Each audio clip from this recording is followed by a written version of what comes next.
Hi, so welcome to the next video. So in this video, we'll have a look at how to read a problem, why we need to read a problem, how to follow the basic rules. That is the one. For example, in this, if you see that there are three parts. One part is the description of the problem itself, okay, which has something called 3 and then n, all those stuff looks complicated, and some description about the input and a sample input and output. Okay, these are the three parts. Okay, let's try to understand all the three parts from this. Okay, let's say in real world, if you see, let's go back to this problem. So in this problem, you see that print the first three multiples of the given number n. Okay, so it looks like a partially easy problem, and when it comes to the n, it might look scary because we are used to math like a find x, find y, f of x, f of y. When we see that single variable, we always get little scared, right? So the purpose of that is to generalize anything. Okay, that is called generalization. uh, since computer science follows math, which is part of the math actually. Computer science is not a new thing, it is part of the math. So we follow the same principle to scare you as well.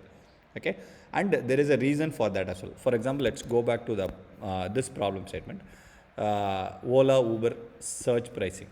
Okay, in this, if you see that the formula for this one is very simple. Starting this total distance travel, which is start minus end, into per kilometer cost into search cost. When somebody says a problem as part of the business, they don't say that this formula or the equation. Okay, they'll tell only the problem statement. Okay, in whichever business it is. For example, compute the score for code kata results. Okay, now how do you compute the score?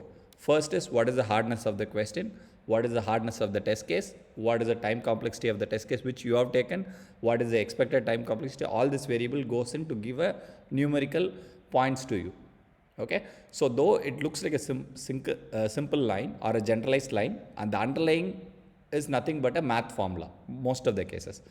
So we are pretty good in understanding this one, but we are not ready to we are not used to comprehend from this to this, which means that given 3 lines or 4 lines of paragraph of something, so we have to translate that into a code.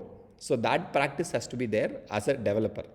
For that reason only, we give a big description which irritates you, including me. I understand that, but you should use to it, because if you go to the company and work somewhere, the guy who is out there, a product manager or a manager or whoever it is, okay, so most of the time what happens is, he will not give you the entire information in most of the cases. If he is giving it, he is giving in a general comprehensible way, which you have to understand and then translate into code.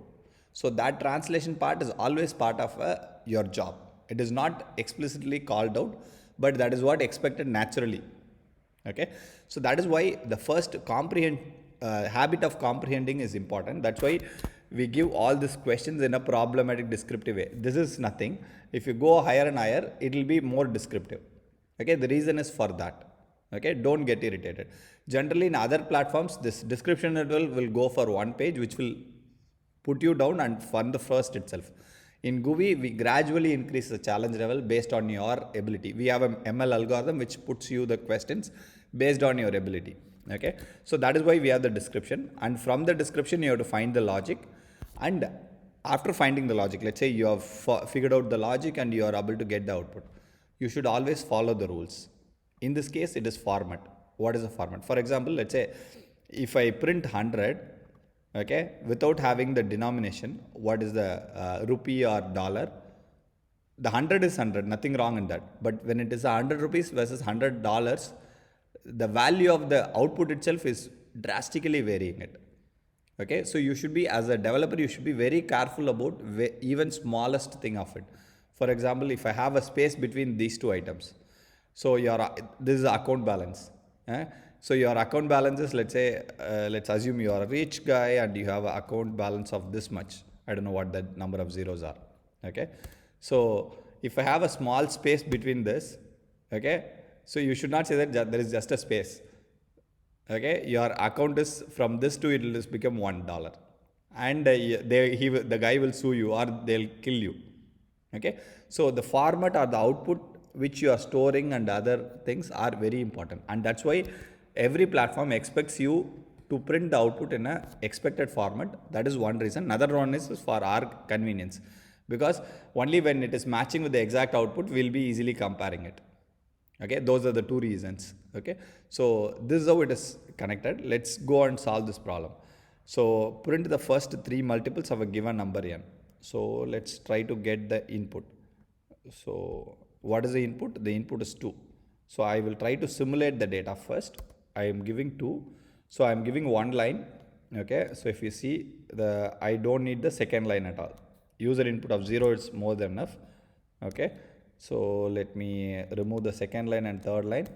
Okay, if I run the code, I will get the output. Okay, but it is 2. But what is expected is 2 along with the other two numbers. Okay, so what I can do is I can copy and paste the same thing with the other numbers. Okay, so first is a first multiple, which is 2 into 2. The second one is second multiple, 2 into 3. Okay, that is the logic for this problem at least. Okay, 2 into 1, 2 into 2, 2 into 3. So since it's 1, I am not putting it, little lazy to do it. So if I do it, if I come back and click it,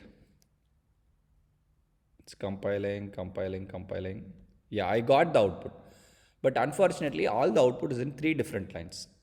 Okay, I was telling, right, the format has to be proper. So in this case, JavaScript prints always a new line along with the output. So this has to be in a single line. Okay, so what can we do it is the question. Okay, so what we can do is we can declare a variable, let, okay, first equal to user input of 0 into 1. Okay, that is not needed, but still I am giving it. Let second equal to user input of 0 into 2. Okay, and third one is let third third equal to user input of 0 into 3. Okay, so I got 3 inputs, but all are in 3 different variables. So I should print it in a single line. So the only way to print in single line is first, comma, second, comma, third. Okay, I am removing the other 2 lines. So let me go back. So this is my code. So I am doing it in 3 lines. Okay, 3 different variables and using single console.log. When I run it, see, I got this output in a same line. This is one way to do it. Okay, so now this will match with my existing data. If I go and do a submit, it will successfully pass.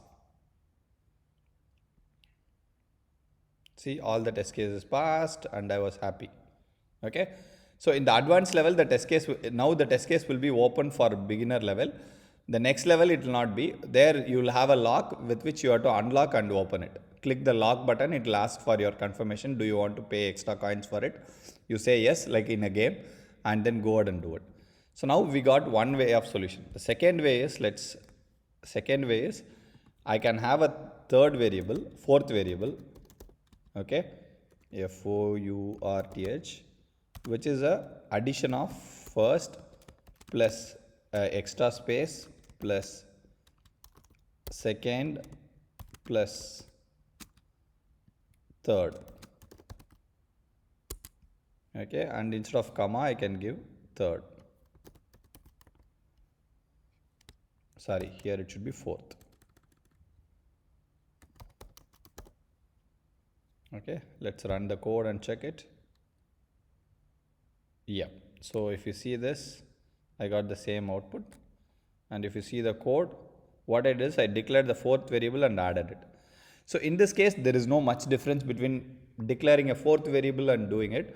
Let's say if it is an array of numbers, this logic would be very useful. You declare a temporary variable, you append all the items from that array to this variable and do it.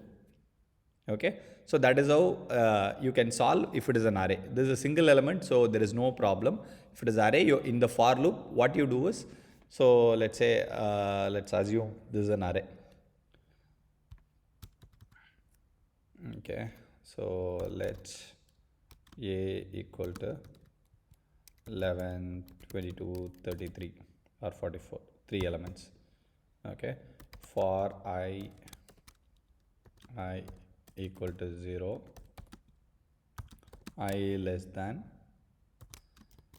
what is array name, a dot length, length I plus plus.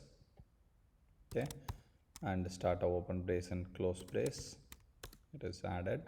So I declare a extra temporary variable, let final equal to, let it be empty. Okay, what I am going to do is,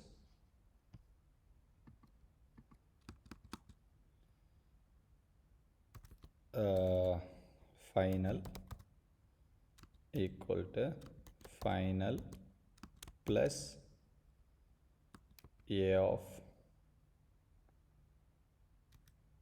I